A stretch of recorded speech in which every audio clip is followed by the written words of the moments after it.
Rakesh ji, welcome back to the podcast. How are you doing? I'm doing well, Abhijit ji. Hope it's the same with you. Absolutely very well. So SayeNvest launched on March 1st this year in India. How has the story been thus far? So, on the good side, we have seen tremendous tractions. Post our launch, we have seen that our news has been picked up by the leading print media and social media, and a whole lot of influencers in one way or the else. They have published in their own way. Some of them has bisected the entire process and thought process in their own convenient way and put it across. But the best part is that we have seen the very good tractions. We have seen the good outcomes. People wanted to meet us in London. Few traveled to London and few wanted us to come and meet us here. This is quite evident that within 45 days I'm back in India again. SayeNvest has a long and big plans for India. Long plans from the perspective of that we want to remain in India for a longer period. We would not like to be seen as fly-by-night operators. That once you get the license and you start the doing, and then one fine day you, just like few of the big boys have done. Okay. Big plans because India is a growing market for us. And also India demonstrates a very high level of economic maturity also, especially with the class affluence in terms of investments. Okay. So that also brings a lot of positivity with regard to how India has been seen. And that also makes us believe that we should go big for India. As you know that we have multiple companies in the group. So SayeNvest Caps Advisory, which happens to be the flagship bearer of the company, and they have been getting a lot of attentions across the world, largely in the North America, where we are now the most preferred advisory firm. Okay. And SayeNvest Asset Management is the asset management arm which is going through the majority of the drills, while we are buying some asset management company in the West, setting up completely in India.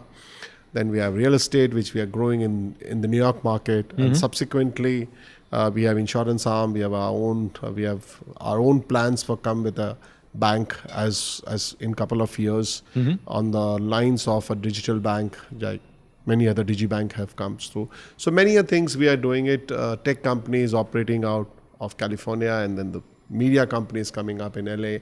So a lot of things we have seen, but in context to India, I think these two or three are now gaining the momentum. Both SayeNvest Caps Advisory, where we try to raise big ticket funds for institutions, and then the asset management, where we would like to look at small ticket investments ourselves through our own fund, and real estate, where we would like to play a major role as deployer. So this is what has been shaping up good for us. Okay.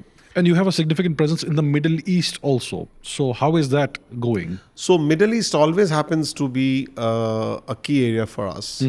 And in the past, as an institution or in a corporate role, I have been dealing with the Middle East sovereigns for a longer time. As we move forward, Middle Eastern sovereigns are becoming bigger and bigger and bigger. Some have already broken the ceilings also. So, keeping in view of that, we have strengthened our presence. Today, we deal with 9 of the top 12 sovereign wealth funds across the world. And that made us believe that we should now focus more on the Middle East piece. Last 12 odd months, I've been quite active in the Middle East space, largely on the sovereigns. Okay. We are the first global advisory firm to sign a MOU with MISA, which is Ministry of Investment Saudi Arabia. Okay. To build and foster the investment process and whole lot of things. So that is what has given us an access to the entire PIF and Aramco teams and a whole lot of other people.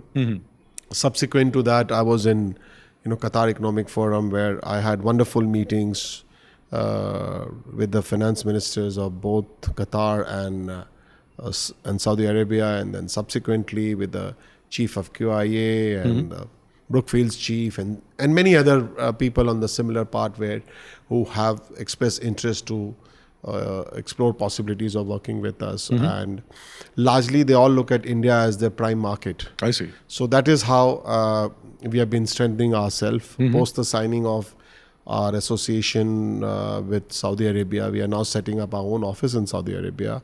At the same time, we are also in continued dialogue with ADGM to set up our Abu Dhabi office also as we move forward. As you know that anyway, setting up an office is a long-term process with a lot of nitty-gritties to be taken care of, largely from the institutional and the regulatory perspective. And we are very clear that we do not want to fall on the wrong side of the regulator. So we're happy to go slow, but we want to ensure that we are firmly on our place. Okay. And as you see, the Middle Eastern sovereigns are very keen to invest in India. They all look India as a growth market. They all look India as a new global market with regard to how things has been happening. And here, maybe for a wonderful note to your audience also. So one of those Middle Eastern super billionaire royal family, and I was sitting with them and we talked about how fast Indians are becoming billionaires. Okay. And he laughed it out and he said, I'm not surprised. And I said, why so? Because India is now producing the highest number of billionaires as we move forward, and especially look at the billionaires at 35, 39 people are billionaires. He said, because India, the kind of consumer market you have, even if you make one good product and you charge only $10 annually, within 2 weeks you'll become a billionaire. So this is how, if you really see what the Middle East people see, that if they back a wonderful techie or a tech opportunity who has got a better opportunity, then they see that the growth is phenomenal in couple of multiples in maybe 12 to 24 months based on the product and the consumer needs. So Middle East has been quite active. We have now signed with Saudi Arabia. Now we are looking forward to signing with both Qatar and UAE as we move forward. And then maybe gradually we'll build up with other neighboring partners like Kuwait and Oman also. So that's our long way story for the Middle East. But we see Middle East as a big key player going forward for Indian investments. Right. So today it's the 6th of May, I believe. It's less than 24 hours since the results came out, 2024 general elections. Are you surprised by the results, and how do you see that affecting India's growth story going forward? See, from the West perspective, because I stay there and my preference goes between London and New York. That's where I travel quite actively. Right. The West had a different perspective about Indian elections. Okay. They were expecting much different things. Okay. And from the West, there were few institutions also who had vested interest about the Indian elections. Okay. Both sides of the story, and everything has a both sides. So we have to be fair enough to take both sides story and not to be judgmental. From the West perspective, they were very keen that Prime Minister Modi comes back. Okay. So that the economic policy continuation remains the same. Economic growth story remains the same. And what seeds he has sowed in last 10 years continues to be the same. That was the West expectations. Come the result. And the result definitely was not as expected, on the expected lines for the ruling party and the ruling dispensation. But also, I think the undercurrent was very different before the elections. And to be fair to the other parties also, that they raised whatever points they could raise. And some of the points we could disagree in terms of change of constitution. Nobody can change the constitution in India. Despite knowing that the constitution of India has already been changed by almost 73 times in the history now. But then elections are elections, emotions are emotions. And maybe whatever result has happened, we have to take it into stride and move forward. And the only thing the West is, with the people I've spoken in last 48 hours are somewhere not, very happy or jubilant kind of it, but they are also happy with the point that, okay, Prime Minister Modi is coming again. Yes. So somehow they do believe that economic policies would continue. Majority of the West country are least interested of your domestic politics. Of course. Barring few of the thing who are fueling this anger for their vested interest. Yes. But majority of them on an institutional side, on the financial institution side, or private equity side, or bigger global players who remain apolitical for their own reasons or for whatever reasons they could be. But largely, I would say that they are, one way the consolation is that PM is coming back. And they would like to see that the policy continues. They would like to see the less bickering with this coalition dramas and all those things. And they like to see that India remains on the growth trajectory of 8.2% or above 8% continuously as the world tumbles down. Majority of the economies are not really giving in the same point. Yes. In certain countries, if you really see, the fiscal deficit is so high that you can't even know where the country lies. So that is where I'm sure the expectation and anticipation is that he would continue the same policies. He would make it far more reachable with regard to his policies. Okay. I didn't mean to say that it is not happening, but I also mean to say that now maybe it would be far more concise in a reach out fashion, because the damages being done by the other side on the political side would take some time to clean up with regard to utmost clarity, transparency, communications, and end of motor mouth on both sides of politics. So that is how India could go and look forward to the Viksit Bharat 2047. So how important is Mission Viksit Bharat 2024 from a global perspective, and how important is the Indian economy from a global perspective? See, from the Viksit Bharat is largely for Indian perspective, keeping in terms of 100 years of independence. Yes. On the 100 years of independence, I was not born during that time, and I know that my father was born 5 years before the independence. Okay. So he has different thoughts, and my grandfather was a freedom fighter who moved to Calcutta and who still has that Tamra Patra and all those things. Okay. But I do believe that they were very fond of Jawaharlal Nehru ji and Pandit ji and talking about policies and other things. But today when you talk to them, they say that India has changed. And I'm sure India will keep on changing. The good thing I like about India is that irrespective of left, right, not left, I would say, both principal opposition and principal ruling, they have continued two things very, very steadily, which was economics and foreign policy. In fact, foreign policy has gone better than the past, but economic policies, we have not seen that anybody is coming and wiping out the past and then starting the new. The restart button has not been done, and that's good for us. On the Viksit Bharat perspective, the West is not too excited with the Viksit Bharat perspective, because West want to see that India's growth and India's emergence and how India grows about it. A small portion of West is also very concerned that the growth of India is overtaking them and making far more beelines than the rest of the world. So the fourth largest economy to third largest economy, because by 2047, I think we would be the second largest economy. Yes. Right? As we move forward. Yes. And I'm sure when, till the time PM is there and his focus is on the governance, this could be achieved very well. So that's why they are ignoring the fact that this Viksit Bharat is only for the domestic consumption. From the Indian perspective, I think Viksit Bharat needs a lot of elements. Okay. Especially because I could say about economic banking and finance and investment perspective, we need big time investments in India now. And that could make a lot of things possible, because remember, India's journey to the capitalist economy has always been challenging and always been looked under the lens of the eyes that there's been some private placement with regard to private treatments of people and other things. So that's where I would say that Viksit Bharat is a Bharat which we would like to see, which is developed all across. Now, to develop all across the India in the same way, about Bharat Ka Vikas. Bharat Ka Vikas, it is a far longer journey with regard to only investment and banking. Okay.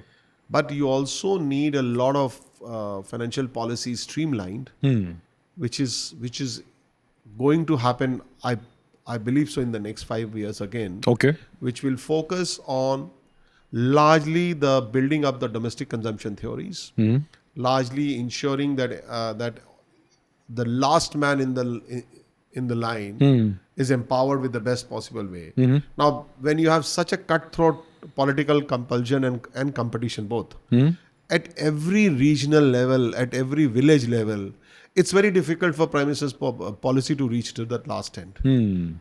Either if it is a ruling dispensation of both center and state, then it might reach earlier than the rest. But if the other, then it will take a much longer way, because the other party would try to see this as an opportunity for the ruling dispensation to grow. So the other opposition party would like to stop it in their best possible way or delay it.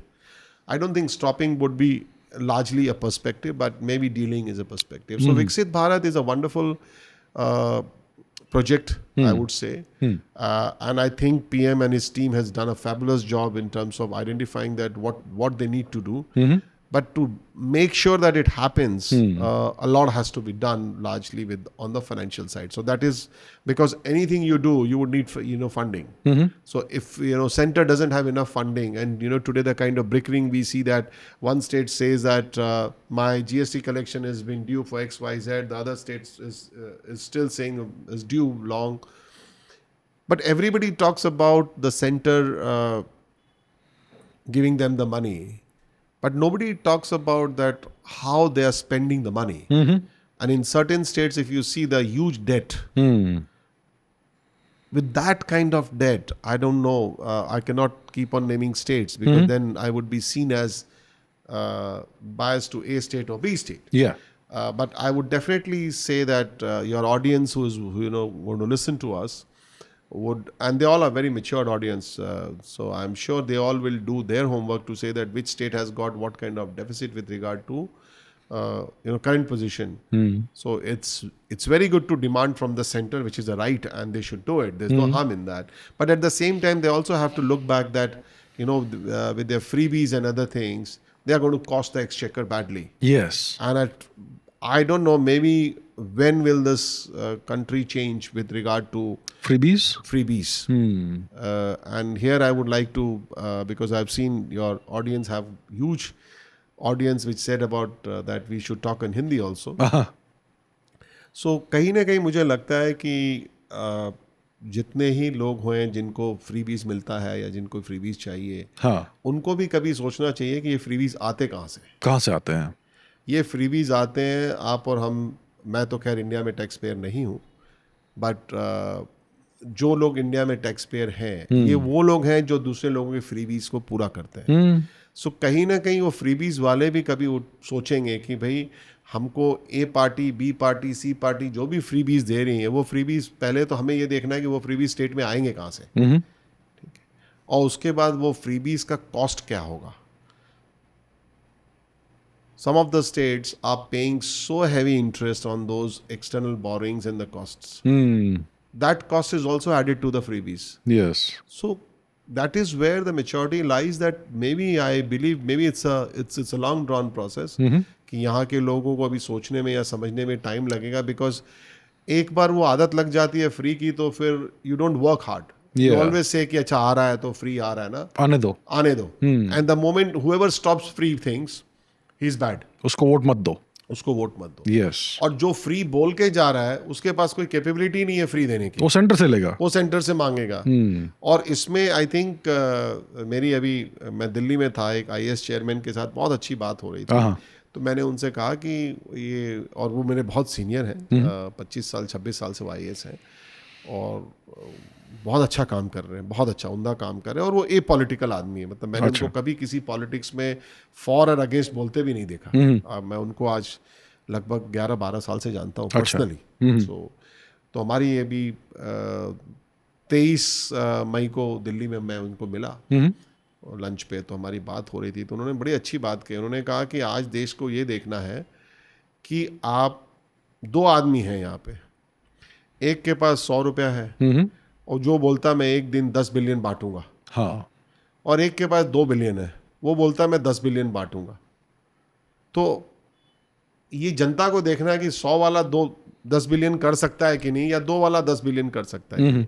तो मैंने उनसे कहा कि आपने ये example मुझे क्यों सुनाया? हाँ हाँ। तो उन्होंने कहा बिकॉज आप फंड मैनेजर हो और आपने दुनिया में बड़े बड़े फंड चलाए हैं, मैनेज किए हैं, इसलिए मैंने आपको फंड मैनेजमेंट के कॉन्सेप्ट से ये समझाया कि ये फ्रीबीज में जो बांटने वाले हैं उनको भी लोगों को देखना चाहिए और जो नहीं बांट रहे हैं उनको भी देखना चाहिए। हाँ। मैं आई वुड डेफिनेटली अप्रिशिएट कि the current dispensation PM Modi और उनकी टीम ने इतना फ्रीबीज पे फोकस नहीं किया, या अदर देन द राशन, और अदर पार्टीज ने बहुत फ्रीबीज के ऊपर डिस्कशन किया है। बट मेरा ये मानना है कि मैं यहाँ कौन से पार्टी ने फ्रीबी पे बोला या नहीं बोला, मेरा वो सब्जेक्ट नहीं है। मेरा ये सब्जेक्ट, ये फ्रीबीज आएंगे कहाँ से? एग्जैक्टली। ये फ्रीबीज आपके स्टेट एक्सचेकर और सेंट्रल एक्सचेकर को कॉस्ट करेंगे। बिल्कुल। और ये फाइट बिटवीन सेंटर और स्टेट ये चलता रहेगा। जिनको पैसा मिलेगा वो खुश रहेंगे, जिनको नहीं मिलेगा वो नहीं खुश होंगे। जिनको मिलेगा वो फिर बोलेंगे अभी हमारा स्टेट का फ्रीबीज बाकी है। अभी कुछ स्टेट में तो मैंने सुना है कि लोग अब ऑलरेडी 24 घंटा नहीं हुआ इलेक्शन में और पहुंच गए फ्री, पहुंच गए। हाँ, पैसा लेने के लिए, पैसा मांगने के लिए। कुछ जगह तो पोस्ट ऑफिस तोड़ दिया लोगों ने, क्योंकि आपने बोला था कि हमको एक 8,000 कुछ 8,250 मिलेंगे। अब ये सही है कि नहीं ये तो सरकार जानेगी, बट ये है कि इस देश में कभी ना कभी, या हो सकता है कि कोई तो बोलेगा कि भाई ये फ्रीबीज जो है उसको स्टॉप होना चाहिए। और कुछ समय पहले मुझे अच्छा लगा था कि सुप्रीम कोर्ट ने बोला कि भाई फ्रीबीज के ऊपर मॉनिटरिंग होनी चाहिए, पहले आप बताएं कि आप कहाँ से देंगे। बट आई डोंट थिंक जिस तरह से खटाखट बांटा जा रहा था या बांटने की कवायद चल रही थी कि आपको भी देंगे, आपको भी देंगे, मुझे नहीं लगता है कि कभी सुप्रीम कोर्ट के पास इतना टाइम होगा कि इसके ऊपर भी फोकस करें कि भाई आप इतना बांट रहे हैं। सो कहीं ना कहीं ये सारी चीज़ें अगर इतनी फ्रीबीज के चलती रहेंगी तो विकसित भारत 2047 एक ड्रीम रह जाएगा। उस ड्रीम को पूरा करने के लिए पीएम को बहुत काम करना पड़ेगा, जो भी कर सकते हैं। और कहीं ना कहीं मेरे ख्याल से economic policies will drive the country.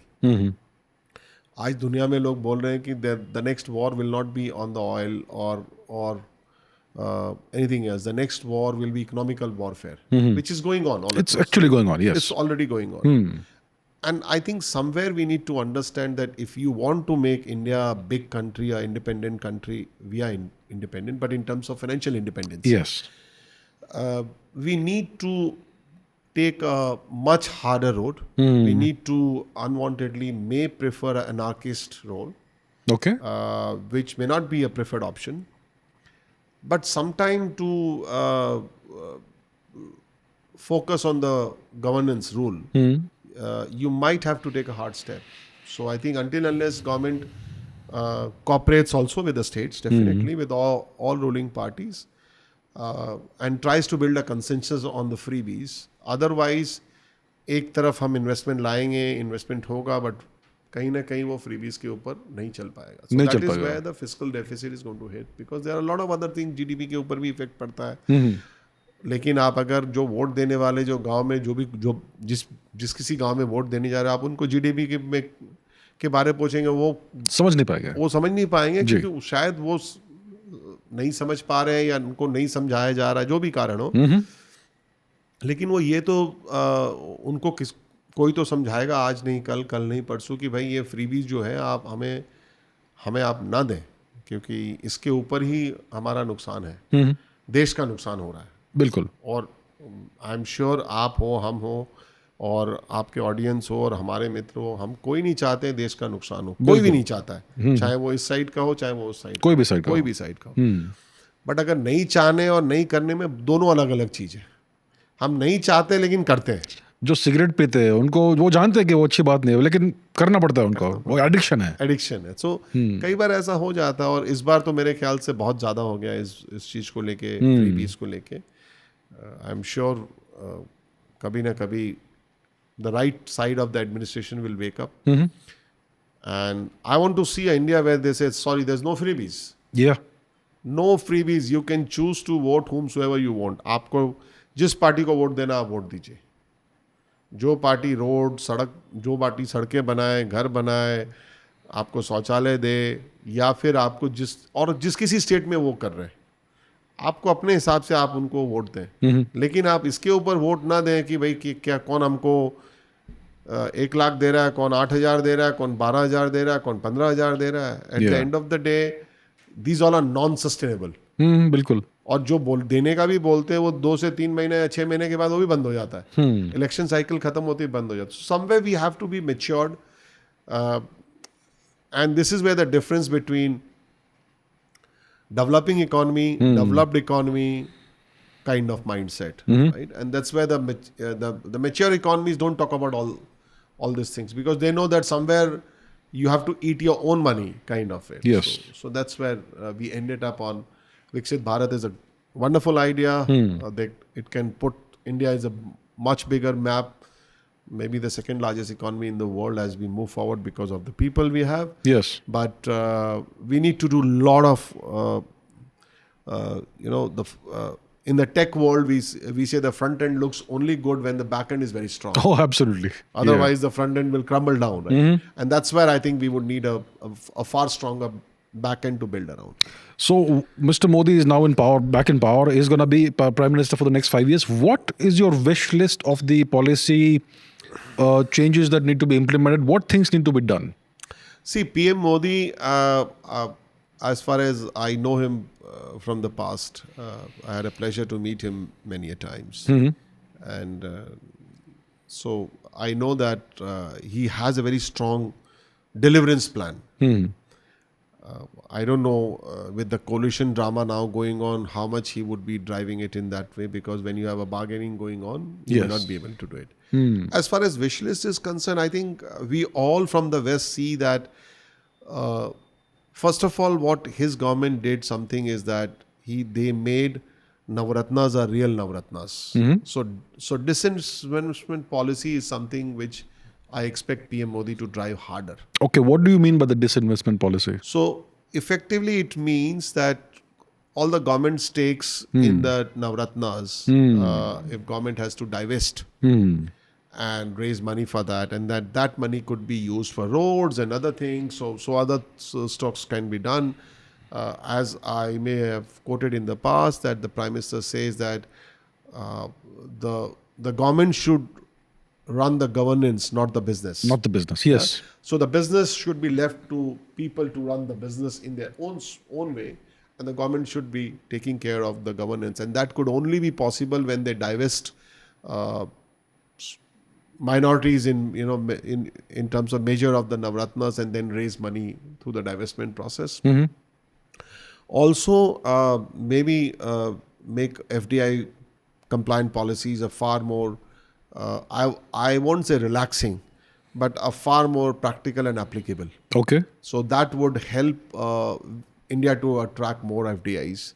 As I told you last time also, India remains in the top light of the FDI in terms of inflow. We have, year after year, we are overachieving our previous year's numbers, exceeding better on that. So that way, we need to be mindful that is the only way to do it. Raise money and then deploy that money to other states, other ruling states, whichever we want to do it, and ensure that the growth is constant, because we all know growth is the only constant factor to drive a country. Yes, that's right. And as large as us. Yeah.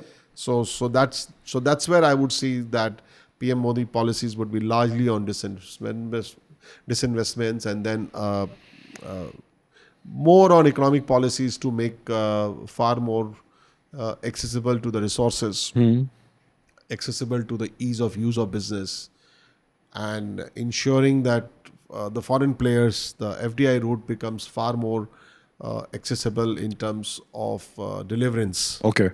Not in terms of signing MOUs, which every year, every state does 10 lakh crore, 50 lakh crores, and I don't know where do those MOU goes. Yeah, where does the money come in? Oh, Yeah, I have not seen that. That's what. Yeah. Even if it is coming, maybe a small minuscule percentage comes. Right.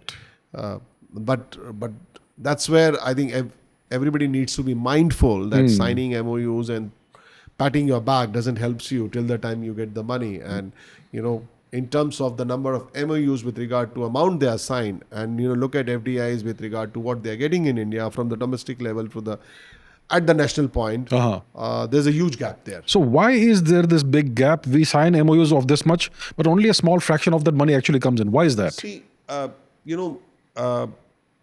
if I go back to many a state, a lot of time it is all about creating a story that we have signed 20 lakh crores of MOU.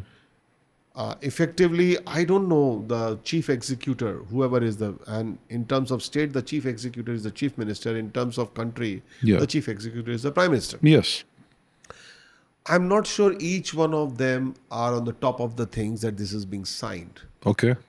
Maybe at the end of the day, somebody walks up to him and say that, listen, we have signed 20 lakh crores, and he goes up and makes a statement. But if you ask people that, and I'm sure some point of time now, the kind of maturity people are showing, the social media being so active in the market. So I'm sure people would walk up to them and say that, oh, what happened to that kind of FDI? Yeah. And we see a bit change, but it would take a long way because unfortunately in India, politicians have a very good habit of patting back to themselves by themselves. So just to keep them in the news and hover around in the world, maybe that's the way they function. And in terms of Prime Minister's policies, I think, as I said, that we are going to lend our hand to the Government of India to ensure that whatever funding they would need in terms of sovereigns or pensions and global institutions, we would like to lend our hand, work in tandem with the government.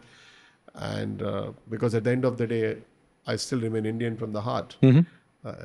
And I would like to contribute to my country in whatever possible way I could do it. Because that's how India needs big time funding. India needs big money. Yes. Because of the projects we need to do it, because of the projects we want to drive it up. We want to show, I'm sure every people from Mumbai would like to see a 32 ring road in and around Worli, kind of it, right? Or maybe around Andheri, kind of it. It's the same thing people would like to see, maybe a 16 ring road in MG Road in Bangalore, or maybe in Connaught Place in Delhi, because these are the ring roads which also ensures that you also take care of the city limits as well as the outskirts. Why I'm giving a ring road example, because I have personally seen that in Beijing and other places where, or even for the US, is that how well they have streamlined many things. So these are roads are one project, but there could be many things, and for all those things you need money, and that money, and not every time World Bank or ADB can fund it, because every institution has their own bandwidth. Let's be honest to accept it. So to make that funding accessible, you would need institutions like us who have deep pockets and deep relationships across the world to help you to grow and build that money. Now, when companies come into India, when foreign investors come into India, what are the problems they face and what can be changed? One question we always hear is the ease of doing business. And the sense I get is that it's difficult to do business in India. So what can be changed? What policies can be modified? See, I think ease of use in India or ease of operations in India have improvised. Of course. Definitely. Yes. But is it the same like the West? No. That's the question. We are nowhere closer to it. And I can give you an example that if I have to open a company in London, it could take anything between 3 hours to 5 hours. There you go. If I have to open a company in India, God forbid, I'm not sure how long it takes. I'm still struggling. There you go. You need this document, that document, this. And I'm saying these documents are issued by you. You can check it up. No, this has to be checked by the British government, then the British government checks it, then it goes to the Indian government. Indian government checks it, then it comes to the Delhi, and then it goes to ROC. And I'm saying, do you want the money or not? Money is coming in. Do you want it? Money is coming. And that is what puts off the big guys. And then they come to us and say, okay, if you're launching a fund in India, we'll put the money to fund, instead of going around the government office and babus. And sometime when you really see the situation where people are being in a lighter way harassed, kind of it, that for an address change, you have got 30 forms, this form, that form, this form. I don't know. It's like, I know for sure that in today's world, where the world has moved, because I've spent almost 3 decades in banking, ran some of the iconic global banks also. And so I was in India last December with my family. After 6 years, we came to India, spent time in Bombay, Calcutta, Delhi, other places. And what we have seen was tragic is that just to update a mobile number on the system, they need to see me first, they need to this document, that document, then they have 3 pages that has to be sent to central processing. And I said, we are still in a typical Babu banking. ये form नहीं है, वो form भरिए, वो form देखिए, आज आदमी नहीं है, आप मंडे को आइए, आज वो छुट्टी पे है. And that is what really makes you believe that yes, we have grown up, yes, we are matured economy, heading to that, but we are still not coming out of that Babu's kind of it, right? The red tape, the red Babu's. tape bureaucracy has never been challenged in a right way, and that is where it is. So coming back to ease of use and what foreigners or foreign entities, when they come, some of them come with a very long, deep pockets to remain in the longer market, but they leave early because they are tired of GST people visiting their office. Arey ye nahi hua, aapne ye nahi kiya, and then one fine day, some days somebody or the else will visit to their office. So a lot of things happens to that point. I know these could be streamlined, and I know that some part of the government is trying to do that. Not all the part of the government, because government also understand these things. I'm sure the feedback which I'm giving, they would also be getting it from other people. Yeah, and so that's why they are streamlining it. And I do foresee that it's only a matter of time that they understand that they can get away with so many forms. You could do it most of the things online, but then what do you do that this Babu says, you have to come with all the documents to me. So that's where it will be a challenge, and I do foresee that this would be changed in the shortest possible time, because Indians are habituated of taking the challenges and overcoming it. Yes. So I know for sure that being an Indian that we never get disturbed with the challenge. Yeah. Yes, we could delay it according to our convenience. But once we take it on our hand, we'll always do it. I think the government has taken many strides in streamlining processes. For example, the passport issuance process is very easy now. Correct. It used to be a nightmare in the past. Much more needs to be done, but I am sure it can be done. I hope it is done. What other challenges do you think the government needs to tackle head on, and make it easy for everyone? This is where I think I would like to point about the fiscal deficit and the GDP point. Okay. So the fiscal deficit to the GDP, the government aimed at 5.6. Government target was 5.8, and we are hovering at 5.6 fiscal deficit to the GDP. And then the fiscal deficit today is at 5.1%. And the government focuses at 4.5% next year, which is still a good point. Okay. So those are two different subjects. But the biggest point on this is the debt. Okay. And today, the kind of debt scenario we see in India, and that's why the word debt and death are not too far away with each other. Right. That's what my parents said, that you should never borrow money because the debt becomes death over a period of time, unfortunately, if you don't keep up to the payments. Yes. Or for whatever other reason. So India's debt position is not very encouraging today. Okay. Especially with the states borrowing so much. Okay. India has not been borrowing much on the global space, but India has also made the policy so federal that states can also borrow from outside. Okay. So that way, some point of time the debt hits the ceiling. So that's the point. When I see fiscal deficit and a whole lot of these things, financial prudence policy, one is that financial prudence policy, India lagged and India lacks. Okay.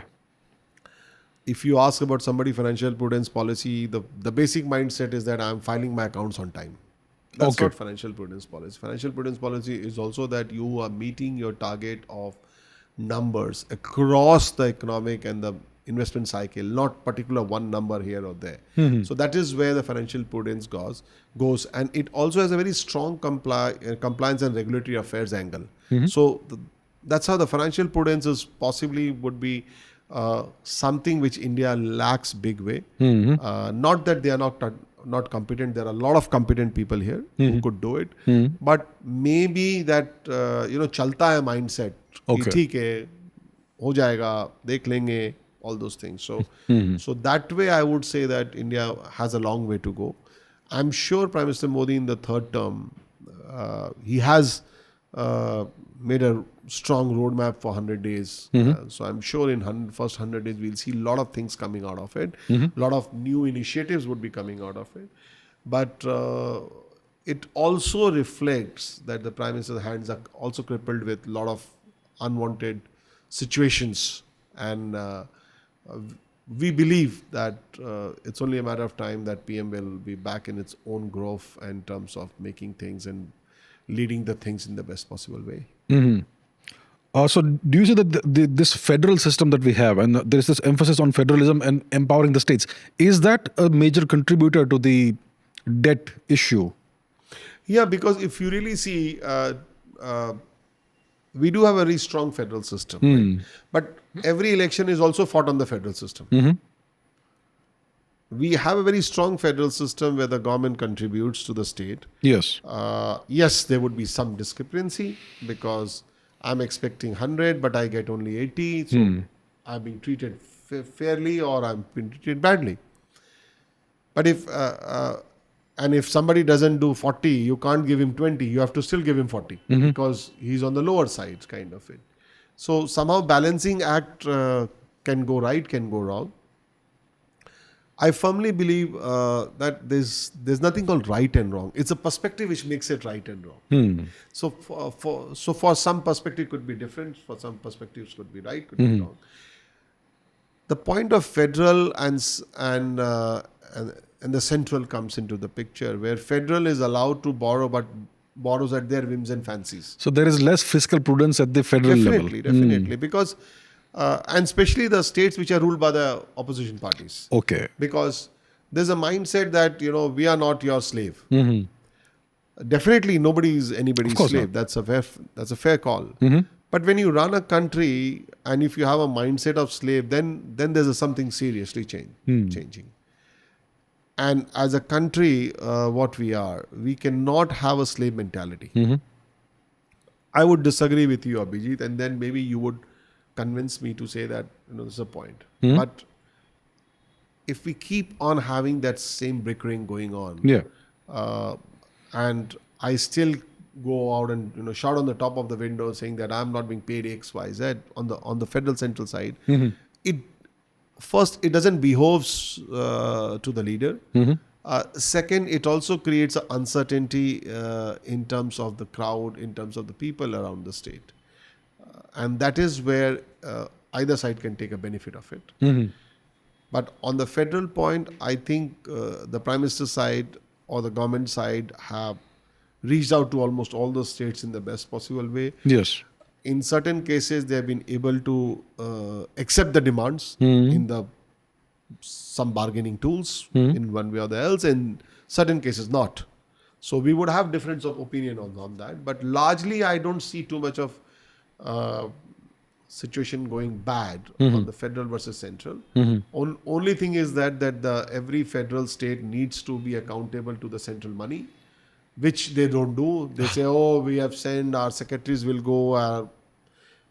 So that is where something I think the federal and the central needs to work it out. That because when we go back to our own life, corporate lives, for whatever we are claiming, we have to prove. We have to submit the document that why we are claiming X, Y, Z. We can't say that, sorry, I can't recollect I have spent 1,000 rupees somewhere. Okay. Right? That doesn't work, sir. That is what PM has been demanding, is that if center gives you 1,000 crores, you have to give me the documentary evidence that where it has been used. That's fair enough, isn't it? Now, if you ask it, and there are so many states who say, I will not provide you. But you can't stop the money. So the government says, fair enough, if I provided you 5,000 crores and you are only able to provide me 1,000 or 2,000 crores, 3,000 crores, you can't provide me. Sorry, I can't give you any more. Now, the government is right to do that. But it has been perceived that the government is stepping into the federal state's jurisdiction subject. Or or the subject states should be handling it. So that is where I think it would remain a challenge. So maybe there should be more accountability, and maybe the states should realize that after all, we are one nation, and you cannot, for the sake of antagonizing the center, you cannot hurt the countries and its interests, right? I think this is where I picked up a wonderful line in New York in the metro subway, which says that you can hate the country. You can hate the government, but don't end up hating the country. There you go. Yeah? So it says that you may have reasons to hate Prime Minister Modi, or I don't use the word hate because hate is a too strong a word. So I would say you may not like Prime Minister Modi, right? Which is fair call. Not everybody likes it. Otherwise, he would have, instead of 37%, he would have got 76%, right? Yeah. Kind of it. So you may have your likes and dislikes, but that should not lead you to be hating the country perspective. And that's why I think what you rightly said, beyond A party or B party or C party, we need to think that we are Indian first. Yes. We have to stand for the cause of the India first. Today, if you really see from the West, India has become the most strongest country in that lot. India has so much of power that they can dictate terms, not in that same way, but their thoughts are being considered as important as an instructions. Globally, West, if you really see, they see Prime Minister Modi as a very strong leader coming out of India, and that at times they find it intimidating also, but they know that India is here for longer.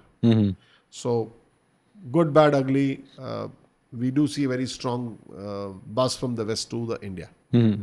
Now Mr. Modi is in charge of a coalition government. Do you see that kind of weakening his power? Will he be able to compromise in certain things? करना पड़ेगा, क्योंकि क्या है कि prime minister Modi जब से गुजरात में थे, गुजरात से जब दिल्ली आए 2019 तक, उन्होंने एक संपूर्ण बहुमत की सरकार चलाई है. ये पहली बार ऐसा हुआ है. He did not get full majority. बिल्कुल. और मेजॉरिटी क्यों नहीं मिला, कैसे हुआ, इसके ऊपर तो मेरे ख्याल से मेरे से बड़े बड़े लोग सुबह से शाम ज्ञान दे रहे हैं. और मैं सबकी इज्जत करता हूँ, सबकी बातें शायद सही भी होंगी, और मैं अभी बोलूँगा तो शायद बहुत लोग बोलेंगे आप तो इंडिया में रहते ही नहीं हो. But just to let you know, मैं I came to India before the elections. Okay, ठीक है. I cannot disclose why I am here, but there were strong reasons. I was here for a longer reason. So Prime Minister Modi, who's accustomed to a brute majority kind of it, for him to run a coalition government will always be a challenge. Yes. And in the changing scenario, the partners would be demanding a much higher piece of flesh kind of it. Certainly. So that they can run their governance part. Now, how much PM will accede to it, I doubt on that. Because remember, BJP has 240. Yes. If I'm not wrong. And it has been seen that the party which has got 15 or 16 or 12 MPs are dictating terms to 240. Yes.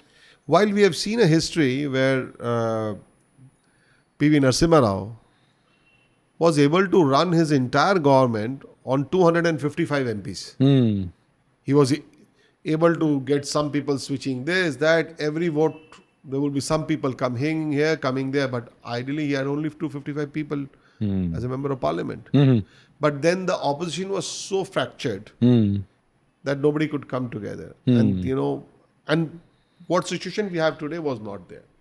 So Prime Minister Modi would have a challenge at his table to ensure that the governance happens. And I do hope that some good sense will prevail to the new coalition partners, that yes, we could demand X position, Y position, but the economic policy cannot be disturbed, because if that is disturbed, India will not have that kind of money which they wanted to have. Yes. And if India doesn't have that absent money, most of your projects are standstill. Yes, right. So maybe I do believe that there would be some good sense prevailing to people, and PM will be able to drive his own agenda. But when the coalition happens, we all are skeptical about it. So we'll see how does it happens. Hopefully, the economic policies and the foreign policies don't change too much. That is what I am hopeful for. I don't see that changing because one thing is that PM has continued the economic policies of the great Dr. Manmohan Singh ji. Manmohan Singh is a great economist. That's what I've always seen, and I've always regarded him as that way. And then if you really see the policies of Manmohan Singh was continued by Vajpayee ji, and then Vajpayee ji to Manmohan Singh's policies were largely continued to the Vajpayee ji, and then Manmohan Singh ji became the Prime Minister, so he continued. So effectively, if you really see 91, 96, the economic policy more or less is streamlined till 2024. Because one good thing is happened in India, and the West loves it, is that unlike UK where I come from, and the news is that when the Labour is going to have a brute majority with regard to sweeping majority kind of it, so they'll first undo all the conservative policies. I see. That's terrible. That's terrible. And then it is likely that Labour will lose if that happens in 5 years. So the conservative Tories will come back. Then they will again reverse everything? Then again. So the country will go 10 years back. I see. I think that way India has been better. That at least the government policies have been streamlined. They have not changed much. And I think that's what remains important for us. So what next in the next 5 years, let's say, for SayeNvest in India and globally? So for SayeNvest globally, we are now focusing more on the West market. Middle East we have done now. We have got an excess pool of close to almost $3.5 trillion of investments. $3.5 trillion? Trillion dollars of investments from Middle East, all sovereigns together. Okay. And we have signed with one, hopefully by in 2 weeks time we'll sign with another one who has got $680 billion fund. So we are now tracking it up, building it up, bringing them to India. With one, we are doing a roadshow in India and California, both together. Okay. SayeNvest is leading to it. SayeNvest is, as far as next 5 years plan is concerned, we would like to see in next 6 months our fund from Gift City Gandhinagar being operational. At the same time, we'll see how our Luxembourg fund of health tech and fintech is active, so that we start coming to India and invest in small ticket size to take advantage of the booming business in terms of health tech and edutech and green tech, kind of med tech. Okay. So that's where we would remain focused. US has been our big market, so we will be focusing more on the US. We are partnering with two of the one giant sovereign and one giant private equity fund in the West to launch our special real estate advisory practice. Okay. So a lot of things we have been doing it, but 5 years, I don't know, 5 years I would be there or not, Abhijit, or there would be somebody else in the group to replace me. But I do believe that I'm going to drive it much harder the way we want to do it. I want to get more money for India from the West, more accessibility to the opportunities here, because India is a land of opportunities now. So, so we would like to do that. Awesome. Any parting thoughts for the audience, for the government, for whoever wants? No, I think the government, as I said, we would be more than happy to work with the government on getting the more and more money to India with regard to investments and other divestments both. And at the same time, we work with private entities, big private entities for their bigger funding projects. So we would be available, active in the market. From the government side, we expect them to continue the same policy, trying to make more ease of use of operations, and then we see how institutionalized we could do on the business space, streamline it, and if we could reduce the red tape kind of bureaucracy in one way or the else. And more importantly, a state should think that a state should not be getting into the mindset of A party or B party. So if federal and central come together, because at the end of the day, a few of the companies whom I know, they want to only establish themselves in Bangalore. But they see that, Bangalore, if you establish it, there would be center. So Okay. I say that no, it's not like that. Bangalore is also a good place run by the Congress government. They would also be facilitating what you want to go and do it in Bangalore, whether you do it in Delhi or Gujarat. It remains the same because India is one country and one nation. So we have to believe in that, and I do believe that some states would come out of this petty act of A party or B party kind of. Hopefully soon. Right. All right. Thank you so much for your thoughts. you. I hope that things get better the way you are proposing, the way you're recommending. I wish SayeInvest the greatest of success, and we shall touch base in the future whenever the opportunity arises. Thank you so much. Perfect. Thank you, Abhijit. Thank you. Thank you.